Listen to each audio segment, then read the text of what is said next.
हरि ओम सुप्रभातम्। अद्य वयं शास्त्री द्वितीयवर्षे साहित्यप्रथमपत्रे आचार्य विश्वनाथकृत साहित्यदर्पणे सप्तमपरिच्छेदे दोषप्रकरणं द्रक्ष्यामः। तत्र यथा प्रथमपरिच्छेदे उक्तम् उत्कर्षहेतुप्रोक्ता गुणालंकारितयः ततः पूर्वं वाक्यं रसात्मकं काव्यं दोषास्तस्यापकर्षकाः। वाक्यं रसात्मकं काव्यं, वाक्यं काव्यं कीदृशं वाक्यं काव्यं रसात्मकं। जो रसात्मक काव्य है यानी रस जहाँ पर आत्मा के रूप में विद्यमान है ऐसा वाक्य काव्य कहा जाता है। ठीक है, ये तो विश्वनाथ का काव्य लक्षण था। उसके आगे उन्होंने बोला है कि दोषास्तस्यापकर्षका, कि दोष जो हैं, कौन से दोष, वह हैं श्रुतिकटुत्वादि दोष। वो तस्य अर्थात काव्यात्मभूतस्य रसस्य, जो काव्य के आत्माभूत जो रस के अपकर्षक हैं, इन रस की अनुभूति में व्याघात करने वाले हैं, उसमें विघ्न उत्पन्न करने वाले हैं, ऐसे जो दोष हैं वह हैं श्रुतिकटुत्वादि। उन्हें दोष की संज्ञा दी गई, यानी उन्हें दोष कहा गया है। तो इसी लक्षण के आधार पर आचार्य विश्वनाथ साहित्य दर्पण के सप्तम परिच्छेद में और दोषों का लक्षण, दोषों का स्वरूप बताते हुए कहते हैं, उन्होंने कहा कि यह ही प्रथमतः काव्ये दोष गुण रीति अलंकाराणाम अवस्थिति क्रमो दर्शितः। दोष गुण रीति अलंकार इनकी स्थिति काव्य में कैसे होती है पहले बता दिया गया है प्रथम परिच्छेद में। संप्रति यानी इदानीं इस समय केते, वो कौन है दोष गुण रीति अलंकार, इत्यपेक्षायाम उद्देश्य क्रम प्राप्तानाम दोषाणाम स्वरूपमा, जो प्रथम पहले आते हैं ऐसे दोषों का स्वरूप यहाँ पर वो बता रहे हैं। तो वहाँ कहा था उन्होंने दोषास्तस्यापकर्षकाः, और सप्तम परिच्छेद में जो कि आप लोगों के और पाठ्यक्रम में है अंतिम परिच्छेद सप्तम, यहाँ पर इन्होंने कहा कि रसापकर्षका दोषाः। दोष कैसे हैं, जो रस के अपकर्षक हैं, यानी काव्य का आत्मा रूप जो रस है उसका अपकर्ष करने वाले, उसको जो है कहीं न कहीं और उसकी अनुभूति में व्याघात करने वाले और विघ्न उत्पन्न करने वाले जो हैं, जो भी तत्व हैं वो दोष कहे जाते हैं। तो उनके भेद कहते हैं कि दोष जो हैं ये कौन कौन से कितने प्रकार के हैं। तो कहते हैं ते पुनः पंचधा मताः। ये दोष, काव्य के दोष 5 प्रकार के माने गए हैं। कौन कौन से, पदे तदंशे वाक्यर्थे संभवन्ति रसेपि यत्, पद में, तदंशे यानी पद के अंश में यानी पदांश में, वाक्य में, अर्थ में, अर्थे, और रसेपि और रस में भी ये दोष होते। तो कितने प्रकार के दोष हो गए, 5 प्रकार के हो गए। कौन से, पद दोष, पदांश दोष, वाक्य दोष, अर्थ दोष और रस दोष। इस प्रकार से ये 5 प्रकार के काव्य के दोष कहे गए हैं। तो आपको जब पढ़ना है तो साहित्य दर्पण का सप्तम परिच्छेद और उसे उद्घाटित करके, उसको खोल करके आपको और ये वीडियो देखना है, इसे पढ़ना है। अब सबसे पहले आते हैं पद दोष। तो यहाँ पर जो आचार्य विश्वनाथ पद, पदांश और वाक्यगत जो कॉमन दोष हैं, ये तीनों में रहने वाले हैं, ऐसे दोषों का वर्णन करते हुए आचार्य विश्वनाथ कहते हैं कि दुष्टवत् त्रिविधाश्लीलानुचितार्था प्रयुक्तताः ग्राम्या प्रतीत संदिग्ध नेयार्थ निहतार्थताः अवाचकत्वं क्लिष्टत्वं विरुद्धमतिकारिता अभिमृष्ट विधेयांश भावश्च पदवाक्ययोः।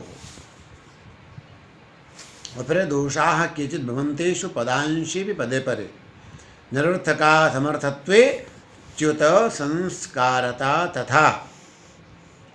इनमें से कुछ दोष केवल पद के दोष होते हैं, और इनकी जब हम गणना करेंगे तो ये दोष हैं जैसे दुष्टवत्व, जैसे हम कहते हैं श्रुतिकटुत्व, उसका नाम है।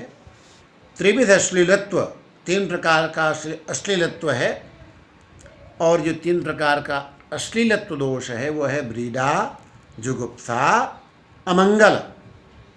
व्यंजक के 3 प्रकार का ये और अश्लीलत्व दोष होता है। इसके बाद है अनुचितार्थत्व, फिर अप्रयुक्तत्व, फिर ग्राम्यत्व, फिर अप्रतीतत्व, संदिग्धत्व, और फिर आता है नियार्थत्व, निहतार्थत्व, अवाचकत्व, क्लिष्टत्व, विरुद्धमतिकारित्व, अभिमृष्ट विधेयांशत्व, निरर्थकत्व, असमर्थत्व, और 16वां है च्युत संस्कारत्व या च्युत संस्कृति। इनमें से जो निरर्थकत्व, असमर्थत्व और च्युत संस्कारत्व दोष हैं, ये केवल पदगत दोष हैं, लेकिन अन्य जो दोष हैं वो वाक्य में भी होते हैं, ये आपको समझना पड़ेगा। 3 के अलावा जो दोष बचे हुए हैं 16 में से जो 13 दोष बच गए वो वाक्यगत भी होते हैं। इसके साथ ही इनमें से कुछ दोष ऐसे हैं दुष्टवत्वाद जो पदांश भी होते हैं, तो इनका वर्णन, इनका उदाहरण बताते हुए स्पष्ट करेंगे। तो सबसे पहले हम और पद दोष निरूपण में दुष्टवत्व दोष का निरूपण करते हैं। इसका लक्षण अपन करेंगे तो परुष वर्णतया श्रुति दुखावहत्वम दुष्टवत्वम। इसका अभिप्राय क्या है?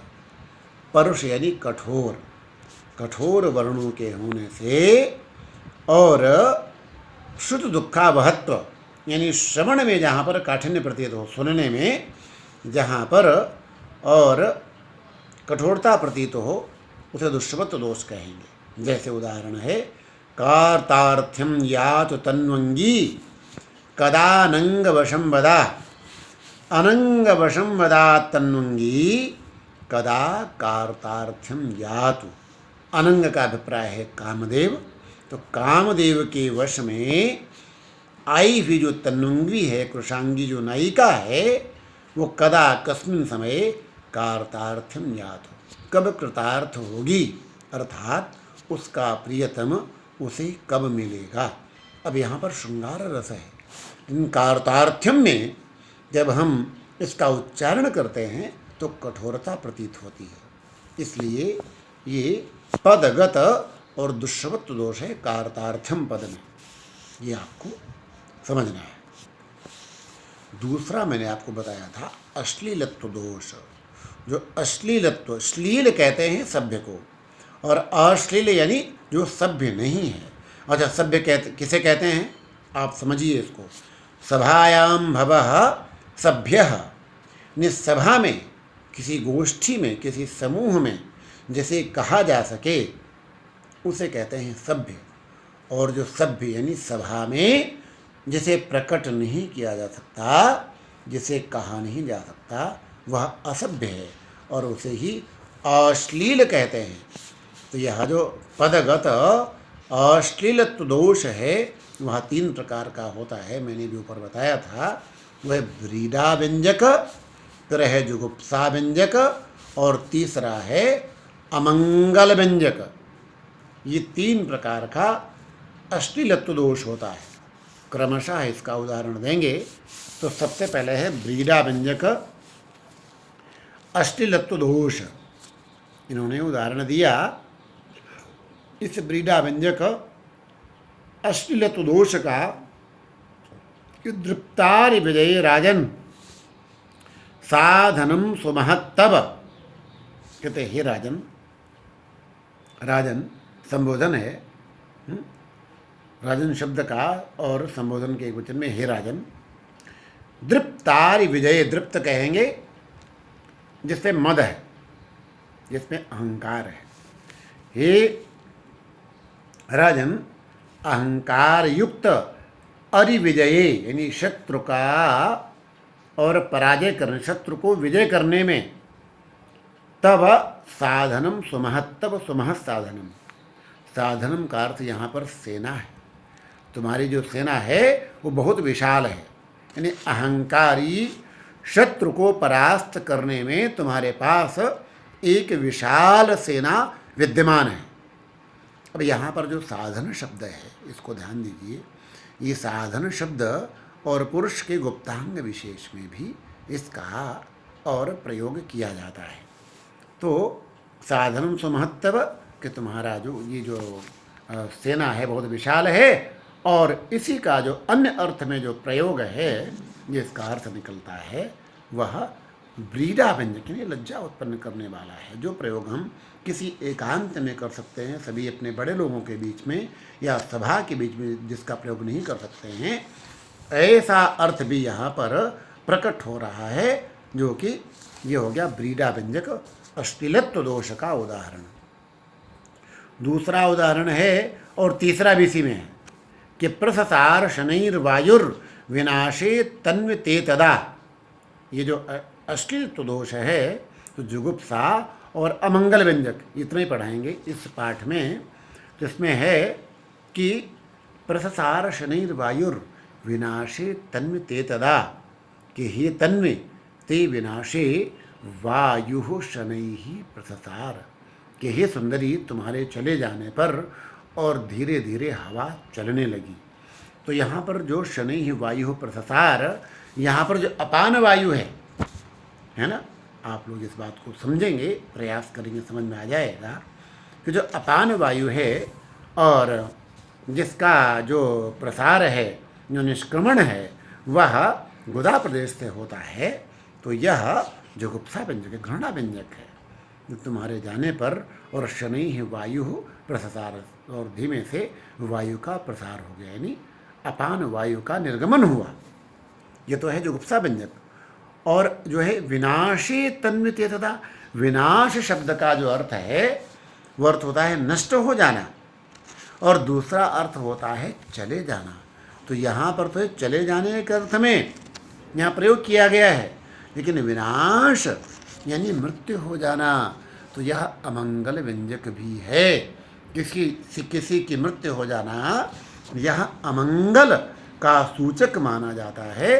तो यहाँ पर तीनों जो शब्द हैं, साधन, वायु और विनाश, ये तीनों ही शब्द अश्लील हैं, व्रीढ़ा, जुगुप्सा और अमंगल व्यंजक हैं। इसको आप लोग समझेंगे, और इसके आगे के जो दोषों के लक्षण और उदाहरण हैं वो आपको कल पढ़ाए जाएंगे। ठीक है, आप लोग पढ़ें और तैयार करें। धन्यवाद।